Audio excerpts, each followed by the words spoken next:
Ya, Insight with Desi Anwar saat ini berada di kawasan hutan di Kabupaten Lumajang, persisnya di Desa Burno di Kecamatan Senduro. Nah, daerah ini berpinggiran dengan kawasan Taman Nasional Bromo Tengger Semeru, dan Indonesia memang sangat kaya ya dengan hutan tropis yang begitu indah, sehingga kita perlu melakukan konservasi dan tentu saja melindunginya.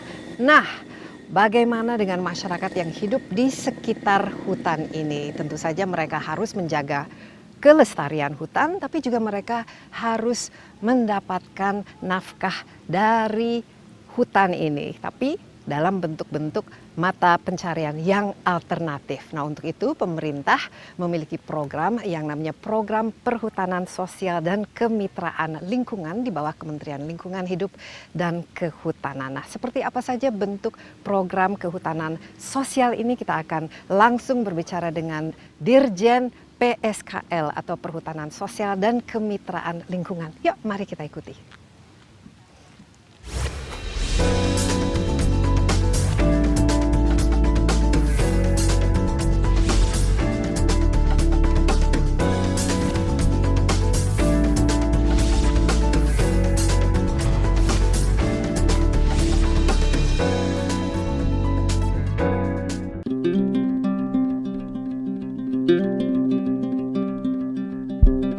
Membangun Indonesia dari pinggir diwujudkan oleh Kementerian Lingkungan Hidup dan Kehutanan, salah satunya dengan program perhutanan sosial. Sebuah program nasional yang bertujuan untuk melakukan pemerataan ekonomi melalui 3 pilar, yaitu lahan, kesempatan usaha, dan sumber daya manusia. Lembaga Masyarakat Desa Hutan atau LMDH Wonolestari merupakan salah satu bentuk nyata dari program ini. Kelompok masyarakat Desa Burno, Kabupaten Lumajang, Jawa Timur ini memanfaatkan hutan produktif di bawah pengelolaan Perum Perhutani. Mereka mengembangkan usaha di bidang peternakan dan pertanian sehingga memberikan tambahan penghasilan yang cukup besar kepada warga setempat.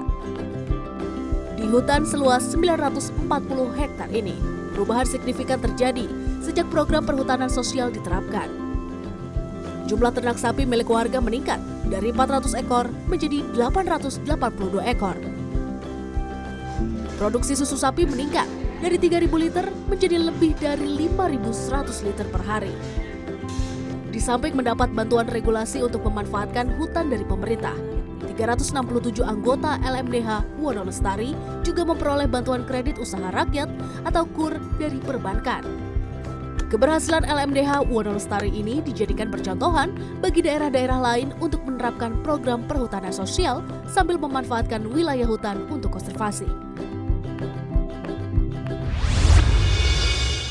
Halo, Hai, Pak halo, Bambang, apa kabar? Kabarnya baik. Ya, Pak Bambang Suprianto ini adalah Direktur Jenderal ya dari PSKL, yaitu Perhutanan Sosial dan Kemitraan Lingkungan ini di bawah Kementerian Lingkungan Hidup dan juga Kehutanan. Dan saya sendiri tahu Pak Bambang sama seperti saya, kita pecinta alam, Pecinta alam, pecinta betul. hutan, Pecinta hutan, pecinta Taman Nasional, pecinta dan Taman dulu Nasional. pernah menjadi yang menjadi mengawasi seluruh betul, Taman betul. Nasional ini, Pak Bambang. Senang sekali.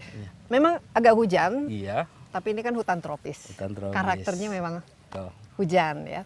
Nah, Pak Bambang ini sejak berapa tahun? 2 tahun terakhir ini? 2 tahun terakhir menggeluti perhutanan sosial. Perhutanan sosial dan kemitraan lingkungan. Persisnya, kenapa dibentuk, tujuannya untuk apa, dan kira-kira bagaimana implementasinya? Jadi hutan sosial itu adalah program nasional, program pemerintah yang memberikan kepercayaan kepada rakyat.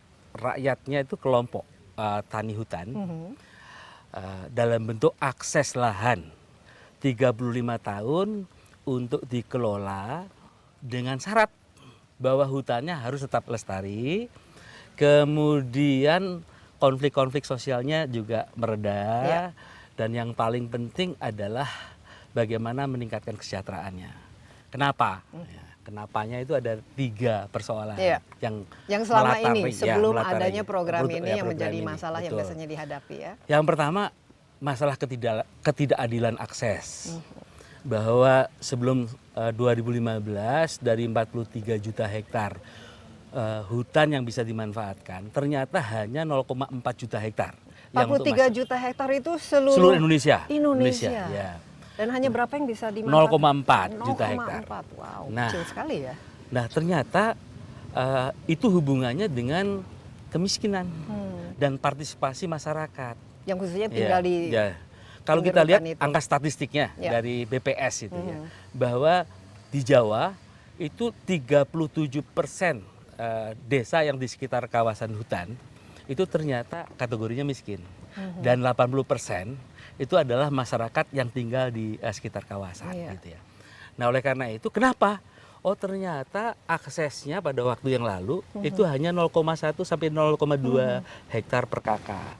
Nah, dengan hutan sosial ini kita coba ada redistribusi ya, dari 0,1 ke 0,1 0,2 menjadi 1 sampai 2 hektar per kakak. Jadi ada bisa peningkatan Ya. 2 kali lipat. Ya. Nah, konsekuensi sebetulnya bagaimana sih ketika rakyat sudah dipercaya untuk mengelola hutan? Ada instrumennya dong, instrumen mengenai pengelolaan hutannya, instrumen untuk ekonominya, instrumen untuk sosialnya.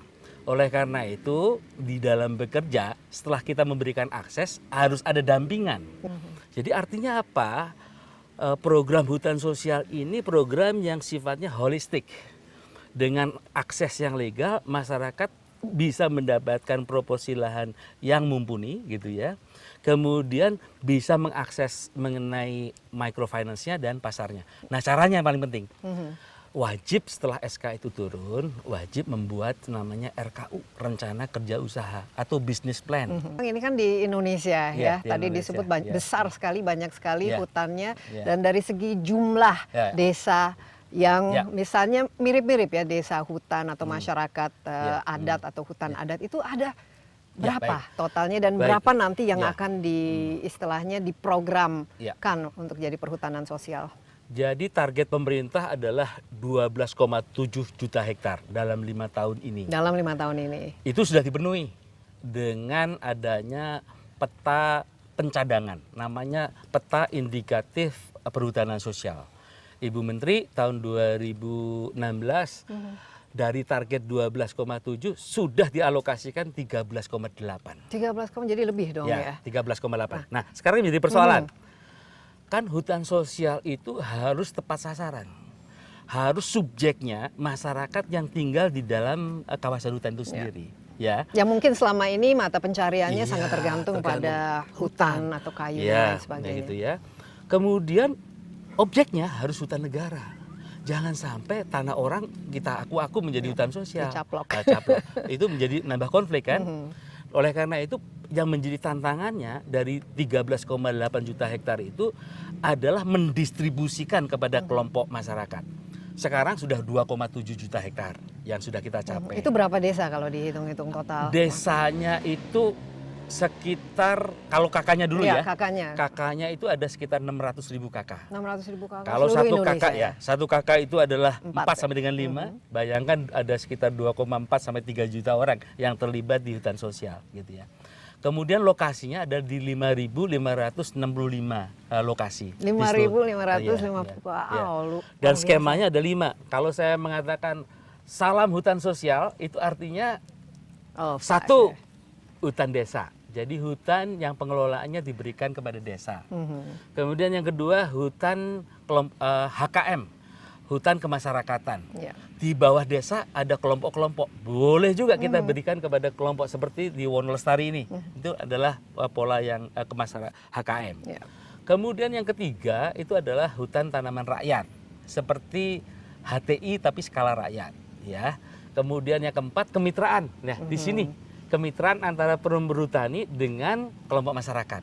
Ini yang terjadi di sini, namanya ini Kulin KK. Iya, Kulin KK. Kulin KK itu singkatannya adalah perlindungan pengakuan kemitraan kehutanan. Iya, ya, Kulin KK. Nah, ini yang menjadi sertifikat ininya lah, legalitas dari daerah ini. Dan yang terakhir, ini yang paling menarik sebetulnya mengenai hutan adat.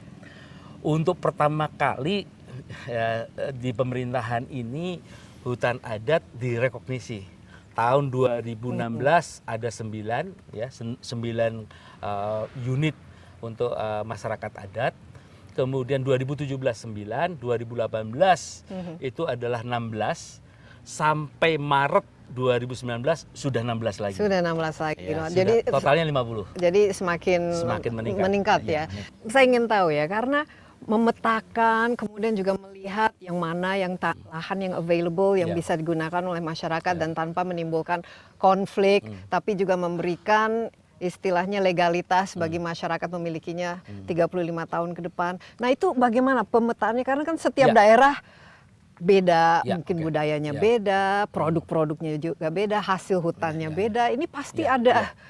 Saya mempunyai strategi waktu saya menjabat pertama kali sebagai Dirjen PSKL. Yang saya lakukan yang ada 2 kebijakan. Kebijakan pra-izin dan kebijakan pasca izin. Kalau pra-izin ternyata walaupun pemerintah sudah membuka bahwa Anda dapat 1 sampai 2 hektar di Jawa, 4 sampai dengan 5 di luar Jawa, ternyata usulan nggak banyak. Oleh karena itu peta indikatif perhutanan sosial tadi kita overlaykan dengan wilayah administrasi provinsi, kabupaten, desa. Kita informasikan kepada Pak Bupati, kita informasikan kepada Pak Gubernur bahwa di daerah Bapak itu ada sekian ribu hektar yang bisa dipakai untuk program hutan sosial. Tidak cukup, Mbak. Kemudian namanya program saya itu adalah kerja bareng jemput bola. Bahwa tim pusat mengundang daerah duduk bersama, membicarakan ini yang belum mau diapain. Oh, ternyata bikin proposal masyarakat juga susah, bikin peta juga susah. Nah ini perlu pendampingan. Pendampingan. Di sini, ya. Nah itu pra ya, namanya coaching klinik 20 hari. Jadi tim saya dengan daerah masuk, namanya itu Pokja Perhutanan Sosial Provinsi. 29 provinsi sudah ditandatangani oleh gubernur. 20 hari masing-masing. Masuk di lokasi itu. Sebetulnya tadi kebijakan baru yang pra. Yang paskanya itu adalah pendampingan, ya pendampingan. Pendampingan pertama itu adalah dengan KPH-nya. Jadi KPH itu adalah Kesatuan Pengelolaan Hutan. Kemudian yang kedua bahwa masyarakat ketika mengembangkan komoditas itu ada pendampingan. Pendampingannya itu kan walaupun penyuluh belum tentu ahli komoditas loh. Untuk pisang, untuk sapi atau kambing dan perlu lain kerjasama dari dinas peternakan, dinas kalau di sini perhutani juga. Perhutani juga. Tadi saya katakan KPH itu perhutani, gitu ya. Jadi ada integrasi antara para pihak. Jadi pendekatan kata kunci yang kedua, multi use yang pertama, kemudian yang kedua adalah holistic dan integrated gitu ya untuk hutan sosial. Holistic gitu. Dan integrated. Yeah. Multi use. Multi use. Tapi ini stakeholdernya, in term of stakeholdernya. Kalau multi use adalah lanskapnya gitu ya. Itu ya. Jadi harapannya dengan pola yang ini, kan hari ini sebetulnya kita ingin nunjukin ini loh yang bisa menginspirasi gitu ya, hutan sosial yang bisa menginspirasi untuk teman-teman yang lain gitu ya. Iya, nah mungkin salah satunya kenapa misalnya daerah ini yang dipilih, karena ya memang kita sudah melihat di sini banyak sekali potensi, tapi kenapa daerah ini bisa dijadikan contoh lah istilahnya untuk program perhutanan sosial? Satu, bahwa secara ekologi tutupan lahannya meningkat. Ini berhasil di sini, betul kan? Dulu nggak seperti ini gitu ya. Kalau lihat sengonnya banyak gitu ya, wisangkirananya subur-subur, tutupan lahannya bagus. Kemudian 2, terima kasih Pak Ketua, Pak Edi, bahwa paling tidak konfliknya menurun. Karena apa? Ada manfaat. Kalau susunya adalah 5.300 liter per hari dengan harga 5.100, maka 20 juta rupiah yang beredar di sini setiap hari. Kalau setiap minggu tadi hampir sama, pisang kirana 6.300. Saya lihat di Google, gitu ya. Jadi kalau itu 2,5 ton, berapa tadi? Ya, kita dapat berapa? Ya, dan ini penghasilan yang dulu tidak ada, tidak kan? Ada, ya. Belum lagi kalau boleh kita sebut dari ketahanan pangannya oke, ketahanan airnya bagus karena land covernya, dan juga ketahanan energinya. Lihat, itu kotoran sapi bisa dipakai menjadi biogas. Itu apa? Coba kalau masyarakat itu tidak punya inovasi yang semacam ini, berapa tabung gas yang dipakai di sini? dengan kreativitas 4 rumah 1 instalator untuk biogas itu kan luar biasa. Untuk listriknya, untuk gasnya. Dan tidak ada waste, tidak ada Tidak ada sampah, waste. tidak ada yang Itu dalam disia-siakan lah. konsep yang ketiga, climate resilience, ya, itu kan ada ketahanan pangan, air, energi, dan yang paling penting adalah circular economy, jalan dari pucuk daun sampai limbahnya. Iya. Itu semua Jadi memang tremendous. konsepnya, visinya hutannya terjaga, Ya, konservasi, ya. tapi masyarakat yang tinggal di Ya. sini juga hidupnya semakin lama semakin Baik, sejahtera, ya, betul. dan bukan istilahnya harus dipinggirkan dan lain Ya. sebagainya, tapi Baik. bisa betul-betul Ya. memanfaatkan lahan ini. Tapi Betul. kita ingin juga ya istilahnya bagaimana kerjasama dengan Pemda Ya. atau kalau di sini bupatinya, Ya. mungkin kita istirahat dulu, kita ajak Pak Bupati untuk Baik. bergabung sama kita, dan Baik. ini hujan juga sudah mulai Mulai reda. sudah mulai reda ya. Insight akan segera kembali ya, tapi jangan kemana-mana dulu. Kita langsung dari Desa Burno di Kecamatan Senduro di Kabupaten Lumajang yang begitu indah ini. Tapi kayaknya hujan semakin deras. Mungkin kita pindah. Bayangin sebegini luasnya, Mbak Desi, kalau tidak ada saling trust, tidak ada kepercayaan, itu kayu bisa ditebangin sama masyarakat. Tapi ini tidak. Tidak. Masyarakat menanam karena dia punya pemahaman bahwa ini bukan tanah saya, tapi saya diberikan hak untuk bisa mengelola misalnya. Walaupun itu tidak memiliki. Tapi bagi masyarakat, ini income, ini perputaran ekonomi mereka yang mereka bisa menyekolahkan anaknya, bisa hidup secara ekonomi cukup misalnya. Itu yang luar biasa.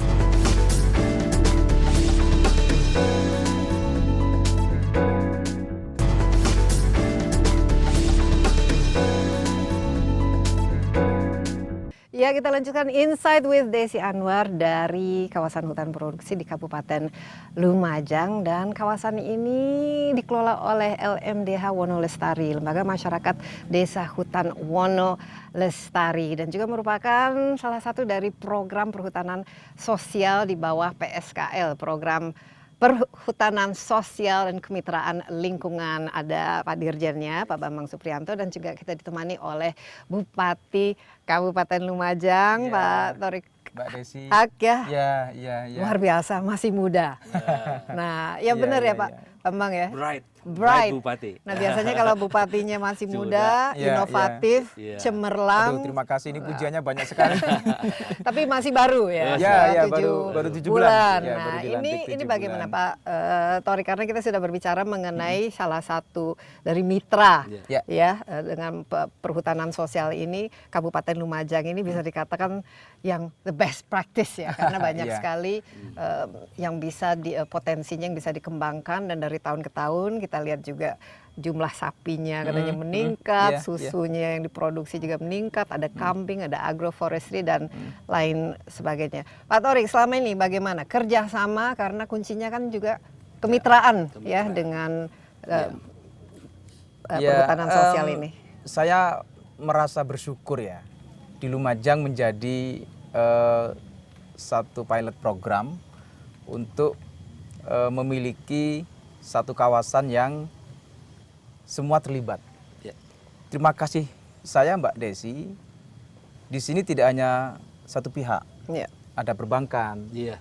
ada masyarakat, ada Kementerian Lingkungan Hidup dan Kehutanan, ada perhutani, yang semua punya kesepahaman, kebersamaan bahwa ini dikelola dengan cara pandang bersama. Saya bersyukurnya semua entitas, baik masyarakat yang punya ternak, masyarakat yang punya tanaman, masyarakat yang memiliki inovasi untuk melakukan hasil dari limbah peternakan menjadi Biogas produktif, itu tadi. biogas, ya, begitu. Nah itu kan itu kalau tidak didukung oleh lingkungan yang punya kesepahaman tadi susah. Iya. Saya mendapatkan sebuah semangat baru di masyarakat, misalnya kebersamaan antara masyarakat dengan perhutani misalnya. Begitu ada masyarakat yang punya ide, punya pikiran untuk mau berpikir memiliki hak tanahnya, wah itu masyarakat rame-rame menolak. Bayangin coba. Begitu ada yang usul salah saja, masyarakat punya kebersamaan, keberanian untuk jangan begitu. Tapi jadi ini ada visi bersama dan Iya, visi bersama. Tapi ini sudah dari dulu seperti ini atau Iya, memang ini iya. baru-baru saja karena mungkin difasilitasi? Ini sudah bertahun-tahun ya, Sudah tidak instan pada hari ini. Tetapi iklim yang bagus ini kemudian didukung oleh teman-teman perbankan yang hadir untuk memberikan akses modal, akses pembiayaan. Bayangin sebegini luasnya, Mbak Desi, kalau tidak ada saling trust, tidak ada kepercayaan, itu kayu bisa ditebangin sama masyarakat. Iya. Tapi ini tidak. Tidak. Masyarakat menanam karena dia punya pemahaman bahwa ini bukan tanah saya, tapi saya diberikan hak untuk bisa mengelola misalnya. Walaupun itu tidak memiliki. Tapi bagi masyarakat, ini income, ini perputaran ekonomi mereka yang mereka bisa menyekolahkan anaknya, Iya. bisa hidup secara ekonomi cukup misalnya. Itu yang luar biasa. Ya, dan dari segi ekonomi dari tahun ke tahun kan meningkat ya. Ini Oh sudah iya, dirasakan oleh. ini desa mandiri nih. Nah, Peningkatan yang luar biasa. Ini yang ekonomi. menarik ya Pak Bambang juga. Ini kan masalah leadership ya. Mungkin Leadership, ini mengapa menjadi salah satu program contoh itu diadakan di daerah ini ya. Apa yang ditemukan misalnya di daerah ini yang lebih gampang atau lebih mudah untuk mengimplementasi program perhutanan sosial ini? Ya, jadi hutan sosial itu kan ada dua kata. Yang pertama hutan dan sosial. Hutan di tanah negara, sosial masyarakat. Jadi hutan harus memberikan kemanfaatan untuk masyarakatnya. Masyarakat yang punya Pak Bupati. Kalau Pak Bupati punya apa tadi bahwa cara pikir yang bersama tadi antar para pihak yang kita sebut holistik tadi, ya semuanya akan menjadi sebuah sinergi Pak ya. Iya, koordinasinya bagus. Koordinasinya bagus. kolaborasinya. Contohnya begini, SK hutan sosial dengan rencana kerja tadi, kalau itu dikomunikasikan, contoh ada program untuk pupuk, kan bisa dengan ditandatangani oleh penyuluh gitu, oleh penyuluh ini yang ada di depan kita gitu ya, itu bisa mendapatkan pupuk yang bersubsidi Pak, misalkan kayak gitu, misalkan gitu ya. Artinya apa? Akses legal ini membuka gitu ya, membuka sinergisitas dengan program-program yang lain. Artinya apa? Yang dikejar adalah produktivitas gitu ya, produktivitas. Yang paling penting yang kedua, setelah produksinya bagus, itu kan nilai tambah. Kalau bisa tidak hanya komoditas dalam bentuk hasil bumi, tetapi Sudah bisa diolah. olahan. Ya. Misalnya itu talas jadi keripik misalnya. Itu artinya kan bisa dikembangkan di sini dengan programnya Bapak Iya. juga. Betul. Gitu, dengan program industri kecil menengah gitu. Iya, kan. nah, ini Mbak Desi. ya mungkin ini. Jadi kira-kira ini kan Pak Bupati sudah 7 bulan di sini. Kira-kira mau dibawa kemana ini? Ya ini Dengan benar, adanya pikiran potensi. Pak Dirjen ini menggugah kami ya. Jadi kalau unggul sudah ini. Udah unggul. Punya Iya. keunggulan sudah. Tinggal kami mengintervensi program untuk memiliki nilai tambah. Betul. Nah, misalnya susunya Iya. bagaimana Diolah menjadi yogurt misalnya. menjadi yogurt. Keju. Menjadi Keju. nilai tambah sehingga kami tinggal bagaimana ada home industry yang sharing dengan industri besar untuk mengelola ini Iya, sebagai bahan baku mentah atau bahan baku masak ya. Nah, ini yang menggugah kami nih ya, sebagai pemerintah. Dan kira daerah. sudah punya ide strateginya seperti apa atau apa yang dibutuhkan, mungkin lebih banyak pelatihan atau teknologi investasi masuk kira-kira Ya, apa yang dibutuhkan? harapan kami sih cari yang lebih cepat ya. Ya. Saya kira jalan investasi itu jalan yang hari ini membuka ruang untuk bisa adanya percepatan. Harus berjejaring nih dengan usaha. Karena kalau di sini produksi sementara tidak berjejaring dengan Ya. usaha, ini pasarnya Off-taker ya Pak ya ya. susah nih gimana nyari pasarnya. Nah, saya pingin pasarnya ini kebersamaan dengan produksi ini sambung. Ya. Jadi begitu pasarnya terpenuhi, berjejaring dengan dunia usaha, pasarnya ada, ini produksi sambung Mbak ini Mbak. Iya, dengan harganya tentu baik ya. Ya, Jadi harga petani dengan juga baik. bisa Nah, kalau sudah dapat jadi olahan benefitnya. tentu akan lebih baik dari ketika dia masih bahan mentah. Betul. Ada kita berkeinginan ya di Lumajang ini misalnya yang perhutanan sosial di sini ada pisang, ada jagung, ada kopi. Saya berkeinginan itu juga menjadi salah satu wahana untuk menjadi nilai tambah. Kopi Lumajang harus diekspos lagi yang lebih bagus. Kopi Arabica, Pak. Iya. Iya, Arabica, kopi. Tapi kan berarti kualitas harus dijaga dan Iya, cara-cara ini pengolahan dan bertaninya juga Iya. supaya ada nilai tambahnya dan Iya, orang mau iya. kan membayar lebih banyak. banyak. Tapi Pak Torik ya, saya tertarik ini kan masih baru. Apa kira-kira yang waktu itu ingin dijanjikan atau kepada masyarakat yang ada di sini? Kenapa ingin menjadi misalnya bupati? Apa aspirasinya atau mimpi yang ingin direalisasikan lah bagi kabupaten ini? Masyarakat berharapnya luar biasa. Saya merekamnya ya. Ada potensi yang luar biasa di Kabupaten Lumajang ini, terutama di sektor pertanian. Ada sektor pariwisata. Saya sudah hampir pada titik final bahwa masyarakat Lumajang ini yang unggul dalam produksi pertanian, ini yang mau saya push untuk menjadi keunggulan yang bisa diakses oleh semua pihak, baik akses untuk pertanian yang produktif unggul maupun pertanian yang memiliki nilai tambah tadi. Iya. Di sini air luar biasa, Mbak. Hanya beberapa daerah yang memang berkebutuhan dengan air. Tapi secara umum, Semeru ini menjadi keberkahan bagi masyarakat Lumajang. Nah, akhirnya ada banyak ide. Misalnya kami harus memulai untuk menjadi pionir pertanian organik misalnya. Yang kalau itu menjadi sebuah brand kami di Kabupaten Lumajang ini, saya berkeyakinan bahwa ini akan menjadi jalan baru bagi dunia pertanian yang tantangan ke depan harus semakin sehat. Kami juga berkeinginan dengan hadirnya fasilitas-fasilitas jasa yang menunjang pertanian maupun pariwisata itu menjadi lahan baru bagi masyarakat untuk bekerja.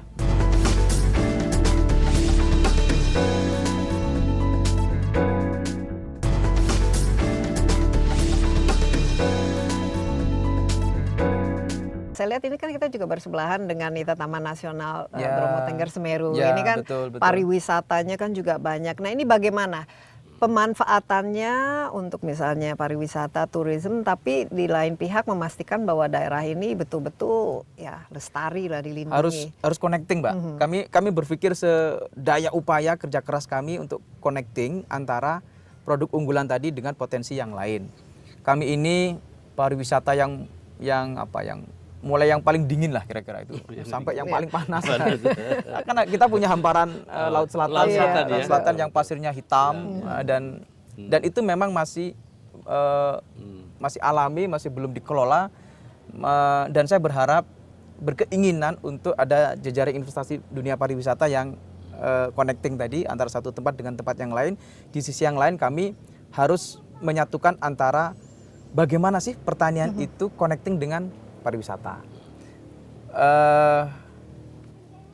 Bagaimana masyarakat yang memiliki banyak destinasi yang biasanya orang itu cenderung untuk mencari destinasi baru ya. Iya, betul. Dan di sini bisa banyak bagus. sekali yang Ya, bisa dikelola ini. baru. Nah, sehingga Ekoturism. kami mau menawarkan ini destinasi baru dengan inovasi baru yang hari ini pasti menjadi tantangan kami untuk masyarakat harus di Kabupaten Tapi ada Lumajang. target-target tertentu, baik dari program-program itu sendiri atau ada target untuk memperdayakan masyarakat misalnya lewat latihan ataupun ya itu pendampingan itu apa yang menjadi Iya, prioritas 4-5 tahun ke depan? Lumajang memang tidak ada pilihan kecuali melibatkan seluruh masyarakat ya, karena pertanian itu kami juga harus melibatkan masyarakat. Kami juga berkeinginan kuat supaya pariwisata ini bisa menjadi daya tarik pertumbuhan ekonomi baru di persekitarannya. Kami juga berkeinginan dengan hadirnya fasilitas-fasilitas jasa yang menunjang pertanian maupun pariwisata itu menjadi lahan baru bagi masyarakat untuk bekerja misalnya. Ya. Itu saya berkeinginan dalam waktu cepat bisa terrealisasi.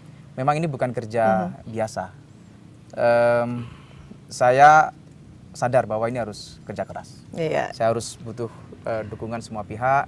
Saya berkeinginan untuk mau sowan ke semua kementerian supaya kami mendapatkan cara pandang baru bagaimana Iya. mengelola pemerintah ini supaya dengan lebih baik. Iya, menurut saya memang kolaborasi kerjasama ini sangat Iya. penting ya. Iya. Jadi tidak Iya, sendiri-sendiri. sendiri. Tapi Pak Bambang, kapan kira-kira pendampingan ini akan dilakukan? Apakah ini merupakan Iya. program yang terus-menerus atau pada suatu hari Pak Bupati merasa, wah masyarakat saya Iya. sudah bisa lah mengelola Iya, sendiri, iya, bisa iya. mengatur sendiri? Ya, kalau di kami ada namanya evaluasi untuk KUPS, kelompok usaha perhutanan sosial. Jadi kalau ada Pak penyuluh, ini ada di sini, ada Pak KPH ya dari perhutani ada di sini. Penyuluh itu punya Bapak Pak, Ya, aparat ya, Pemda ya. ya, Kemudian kalau KPH itu aparatnya Perum, Iya. itu kan bersama-sama itu menyusun rencana kerja tadi.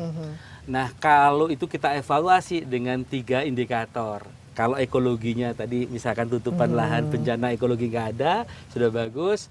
Kemudian sosialnya konfliknya sudah mereda. Kemudian yang penting ekonominya Pak sudah mandiri, Iya. sudah berani ngekur, blue gitu ya. Ada saatnya dia pindah nih. Pendampingan ini pindah ke sebelah.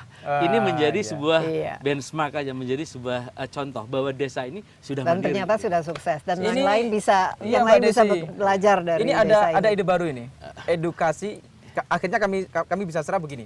Edukasi agroturism. Nah, Iya. ya, Jadi betul. agro yang Iya, yang untuk wisata pendidikan. tapi edukatif. Iya, Nah. kami kita belajar bercocok tanam Ah, misalnya. ini. Nah ini juga bisa, menurut saya ya. menarik. Tapi terakhir Pak Bub, tantangan terbesar dalam yang menjadi Pemda di sini apa-apa saja, baik dari lingkungannya maupun karakter masyarakatnya ataupun ya tantangan-tantangan yang lain yang dihadapi. Kami butuh akses ya.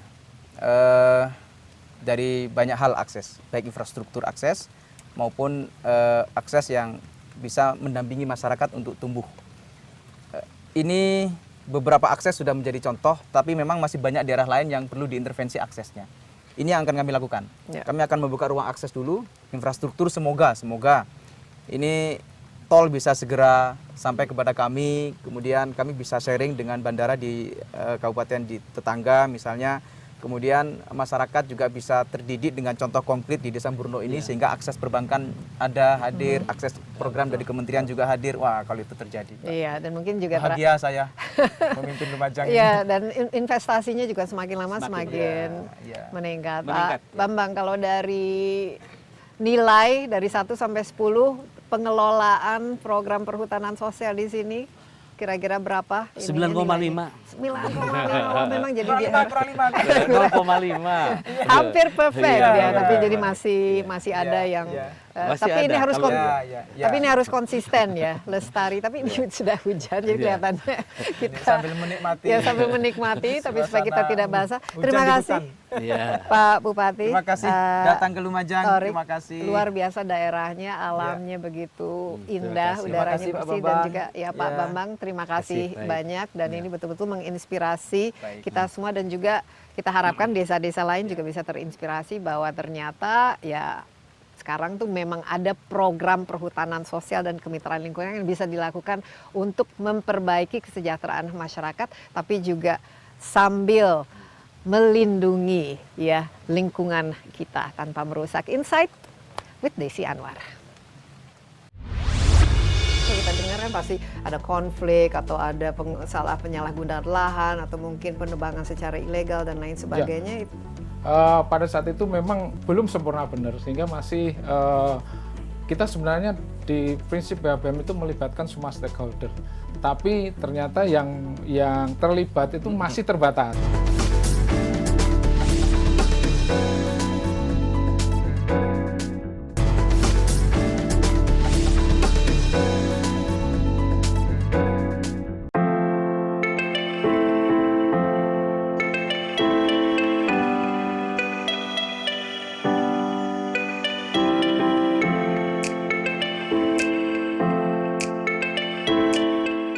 Ya, kembali bersama Insight with Desi Anwar dari Kabupaten Lumajang di kawasan hutan Desa Wono Lestari. Ini merupakan salah satu dari program perhutanan sosial dan di bawah program perhutanan sosial dan kemitraan lingkungan ada Pak Dirjennya, Pak Bambang ya Supriyanto yang kita dari tadi sudah bicara banyak yang mengenai program perhutanan sosial ini dan Kabupaten Lumajang ini dianggap sebagai salah satu yang menjadi model, Model, ya, ya. contoh dan Ya. bisa ditiru ya oleh Ya.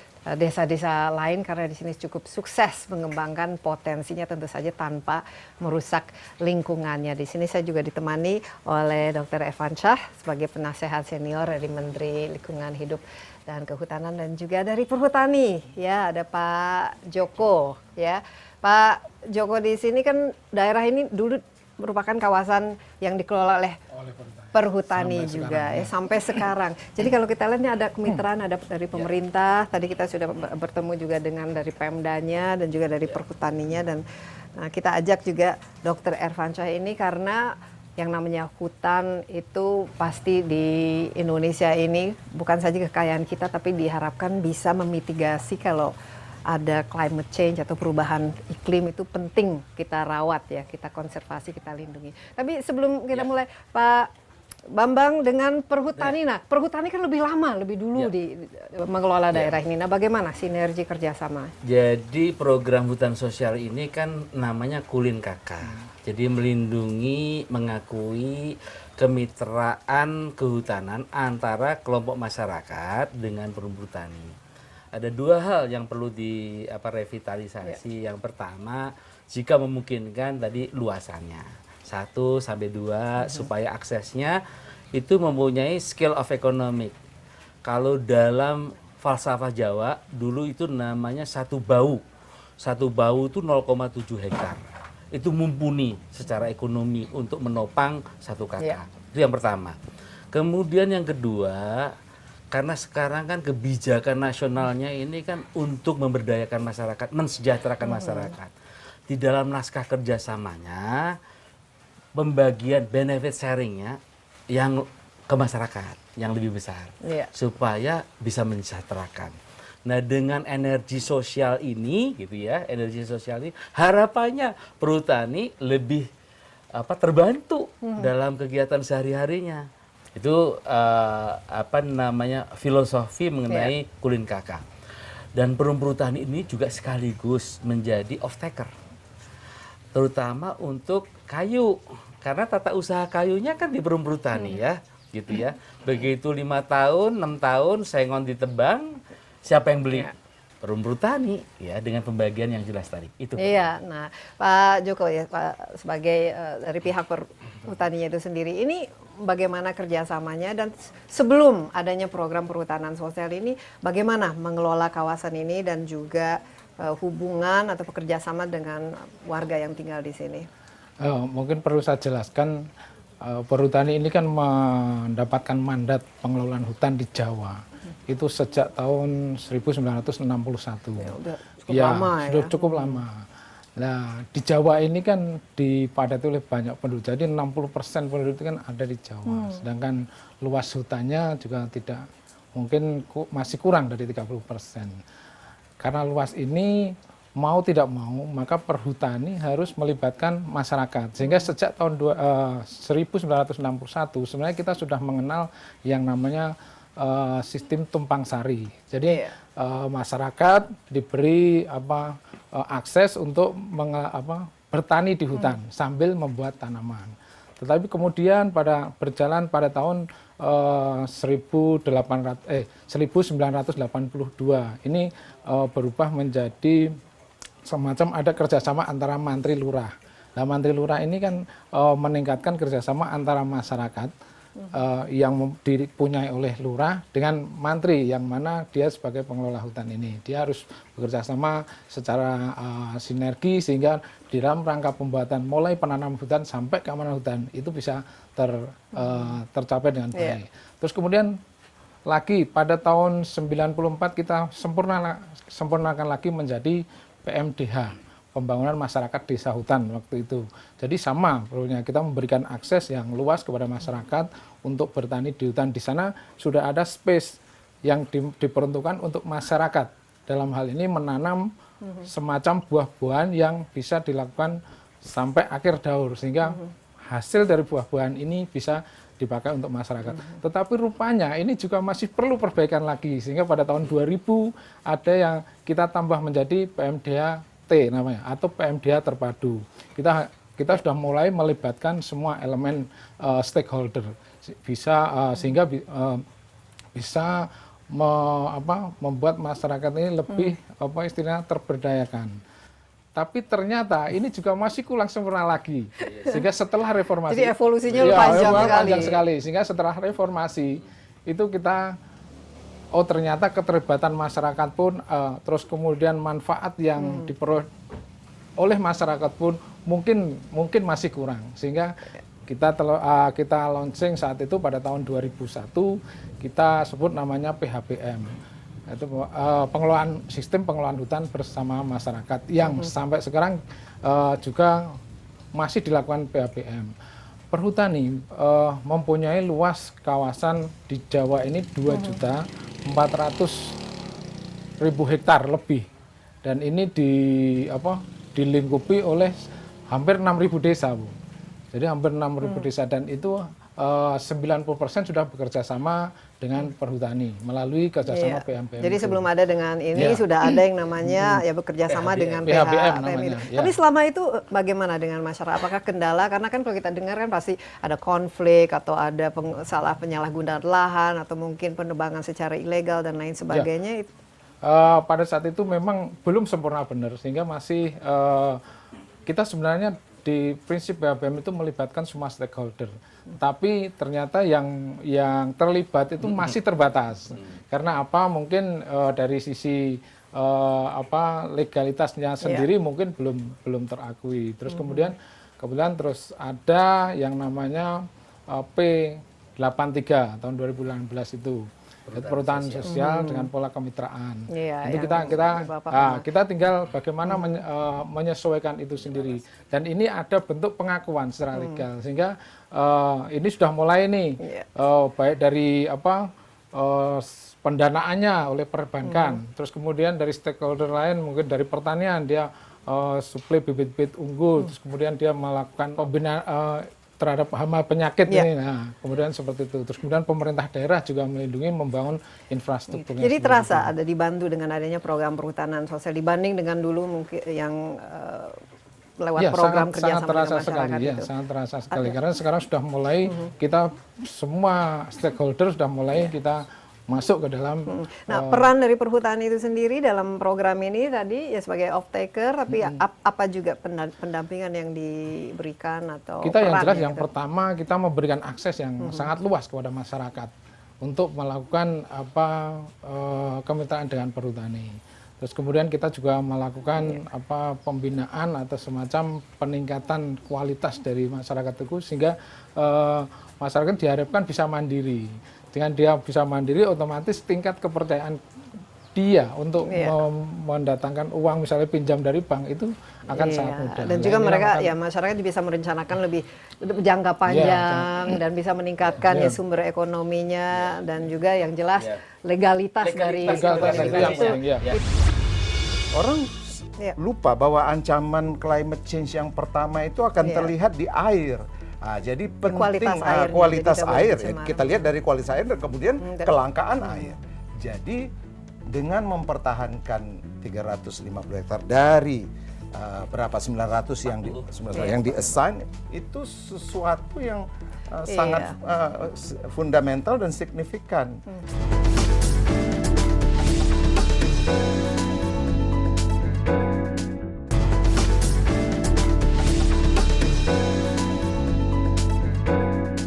Pak Efransyah, kita apalagi punya Paris Agreement, kita sudah istilahnya berkomitmen untuk mengurangi emisi dan juga menjaga lingkungan dan mengurangi kebakaran dan lain sebagainya. Peran dari kita menjaga konservasi ini dengan climate change atau dalam mitigasi. konteks yang lebih luas, justru konsep perhutanan sosial ini menjadi kritis untuk disukseskan. Alasannya begini, tadi disampaikan oleh Mas Joko bahwa hutan di Jawa relatif berkurang atau jauh lebih kecil tutupannya dibanding berbagai daerah lain di Indonesia. Jadi kita ada kepentingan dalam kaitan dengan climate change, mitigasi maupun adaptasi, mempertahankan apa yang ada dan menambah kalau bisa apa yang ada di Jawa. Nah, kalau dilihat di sini sekarang ini hijau semua, Pak. Dalam konteks climate change, semua yang hijau berarti terjadi fotosintesis. Ini maaf agak ilmiah. Artinya, fotosintesis terjadi proses akumulasi karbon. Karbon itu dari mana ya? Dari CO2 yang diserap. Nah, jadi penting ini kalau dilakukan dalam bentuk sel-sel seperti ini banyak di Indonesia, saya pikir kontribusinya akan sangat signifikan. Cuma yang lebih menarik lagi kalau lihat dari konteks luas ya Mbak Desi, di dalam konsep perhutanan sosial itu ada pemberdayaan masyarakat, akses untuk benefit dan ekonomi, tapi tidak semuanya boleh dimanfaatkan. 30% dari area yang diperuntukkan, seperti di sini misalnya ada sekitar 350 hektar, itu dipertahankan tidak diganggu sebagai daerah konservasi. Artinya apa? Ini ada peran terhadap mitigasi, juga konservasi terhadap karena dia miring dan sumber air. Orang lupa bahwa ancaman climate change yang pertama itu akan terlihat di air. Nah, jadi penting kualitas air. Kita lihat dari kualitas air dan kemudian kelangkaan air. Jadi dengan mempertahankan 350 hektar dari berapa 900 yang di-assign, itu sesuatu yang sangat fundamental dan signifikan. Jadi di situ juga ada aspek lain dari konservasi seperti biodiversity, di atas ada burung, atau karena di Pulau Jawa ini burung misalnya itu perlu tempat. Dia tidak bisa bersarang di tanaman rendah.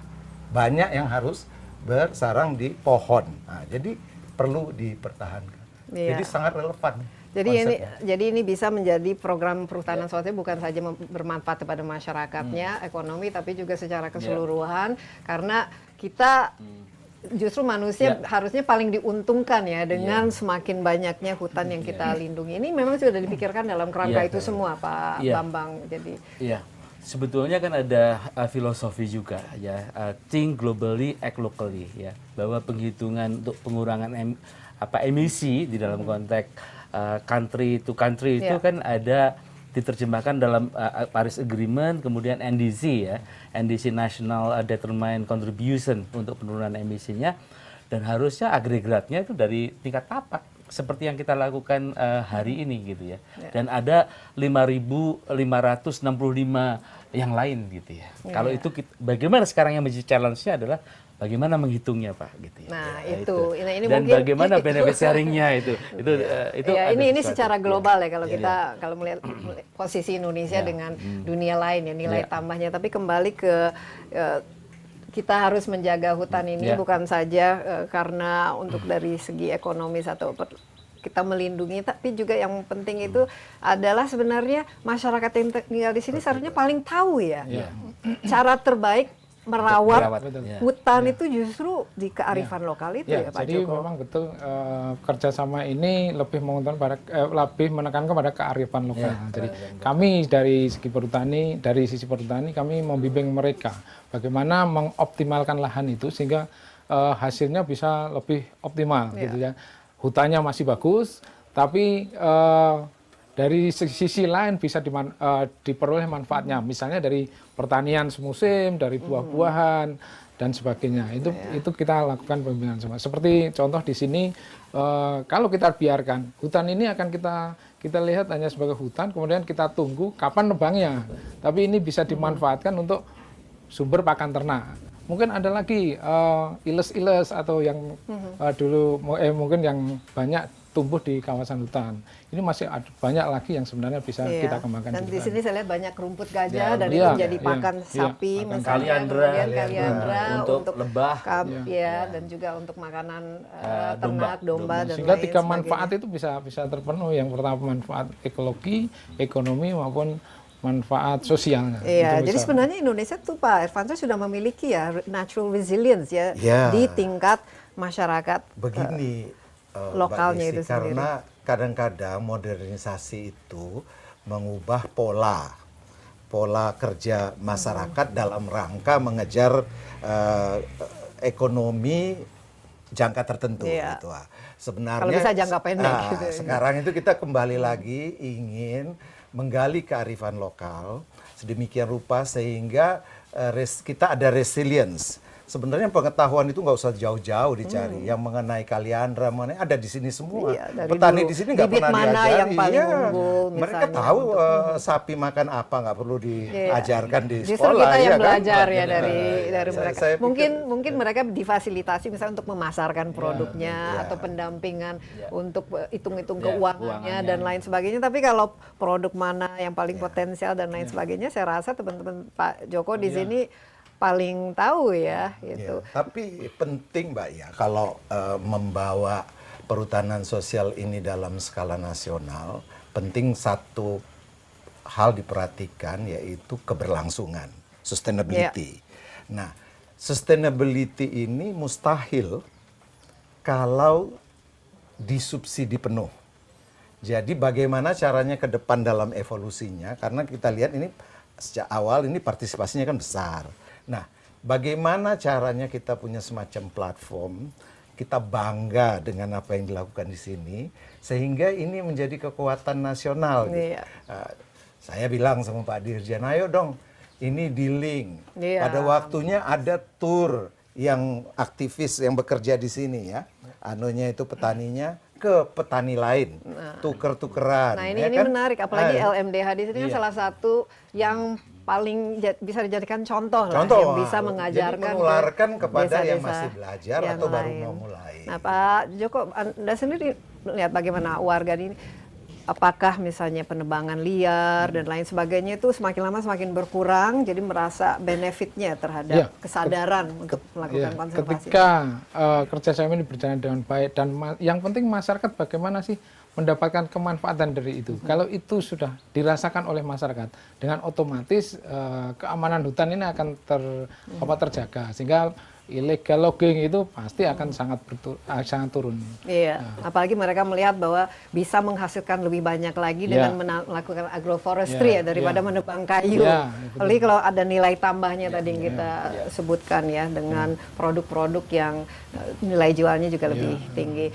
Pak Joko Sunarto dan juga Pak Dr. Irfansyah, Pak Bambang, terima kasih banyak. Ini kita senang sekali berada di sini, ini sebuah berkah juga karena kalau kita datang langsung itu kita baru sadar bahwa Indonesia ini begitu kaya, alamnya itu luar biasa, dan kalau kita kelola, kita peduli ya, melakukannya bersama-sama, yang penting kolaborasi, kemitraannya, visinya itu juga sama ya, tidak saling tumpang tindih atau saling berkonflik, itu ternyata bisa membuat sesuatu yang luar biasa. Ya, demikian insight kali ini langsung dari Kabupaten Lumajang. Nah, kalau bagi Anda yang belum pernah ke sini, ya ini merupakan daerah yang luar biasa cantiknya. Di kawasan Taman Nasional Bromo Tengger Semeru, ini salah satu destinasi wisata yang cukup populer, dan ini juga ke depan kita harapkan dikembangkan jadi daerah ekowisata ya. Demikian insight kali ini, saya Desi Anwar mengucapkan terima kasih Pak Bambang, Pak Joko dan juga Pak Irfansyah, dan juga Anda jangan lupa saksikan insight with Desi Anwar lewat cnnindonesia.com dan juga lewat kanal YouTube kita. Bye bye. Salam hutan sosial. Salam hutan sosial.